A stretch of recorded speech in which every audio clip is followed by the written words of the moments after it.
Collègues, voilà presque 4 ans finalement que nous sommes en examen sur ce texte et sur cet enjeu essentiel de réforme de l'audiovisuel.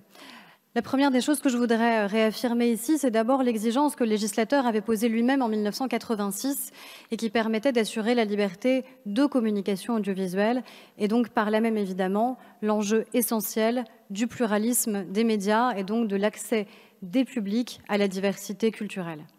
Cette ambition, elle a su se satisfaire d'un certain nombre d'évolutions qui sont venues progressivement s'y ajouter, que ce soit par voie législative et beaucoup aussi par voie réglementaire ces dernières années, avec un certain nombre d'adaptations de la loi de 86.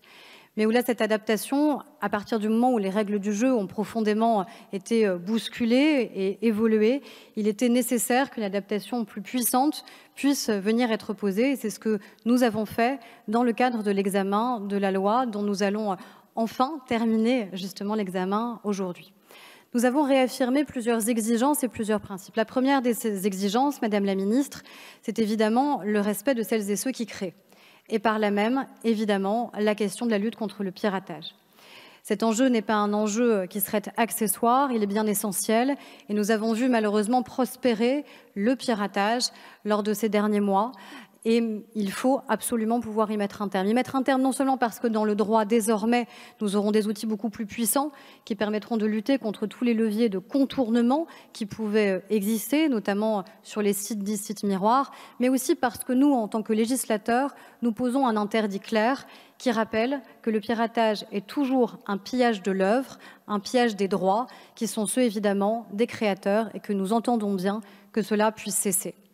La réaffirmation aussi de la souveraineté culturelle et des adaptations qui étaient nécessaires de notre droit et de la loi de 86, je le disais, avec notamment la question des seuils anti-concentration que nous avons su modifier, que ce soit pour la télévision et pour la radio. Nous ne souhaitions pas évidemment que nos acteurs partent avec des boulets aux pieds, comme nous pourrions communément les appeler, face à des nouveaux entrants au sein du jeu audiovisuel profondément modifié. Nous l'avions annoncé et nous l'avons fait et je crois que c'était absolument nécessaire que ces adaptations puissent exister. Et puis, la question évidemment des publics, parce que cette loi qui peut paraître une loi extrêmement technique, elle s'adresse évidemment d'abord aux Français. Qu'est-ce qu'ils regardent finalement dans leur quotidien? Est-ce que la diversité culturelle est assurée? Est-ce que le pluralisme audiovisuel est garanti? C'est donc la réaffirmation de ce qu'est la TNT.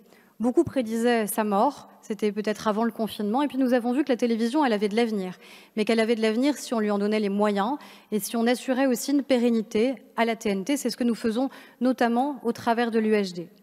Ce n'est pas dans la loi, mais c'est un engagement très fort que les parlementaires avaient pris et que, Madame la Ministre, avec le Président de la République, vous avez eu sur la question de France 4.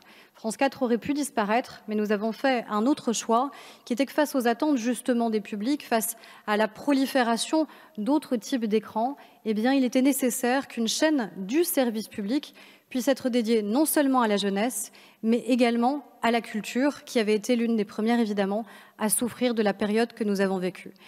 Et je crois que dans un moment politique que nous vivons, où même la vérité devient contestable, avoir une force de l'audiovisuel public est évidemment un atout essentiel, non pas parce que nous dirions ce qui doit être dit, non pas parce que nous aurions une télévision d'État, ce n'est pas ça l'audiovisuel public, mais parce que nous avons une singularité de l'audiovisuel public qui permet de réaffirmer des valeurs, des principes auxquels nous sommes particulièrement attachés. Et là encore, la pérennité de France 4, c'est aussi une manière évidente de le démontrer. Alors voilà en quelques mots les éléments qui pour nous sont essentiels et qui ont été assurés au travers de cette loi. Je tiens à saluer le travail parlementaire très partagé que nous avons eu en commission des affaires culturelles et qui a permis non seulement d'avoir un climat extrêmement serein, des débats qui ont pu exister, qu'ils soient avant ou après le confinement, un travail aussi extrêmement fructueux avec le Sénat. Et je crois qu'il n'était pas évident, Madame la Ministre, que ce créneau parlementaire puisse exister. Il y a toujours ceux qui considèrent que la culture peut attendre. La culture n'attend pas, et elle n'attend pas les adaptations législatives et réglementaires qui étaient nécessaires.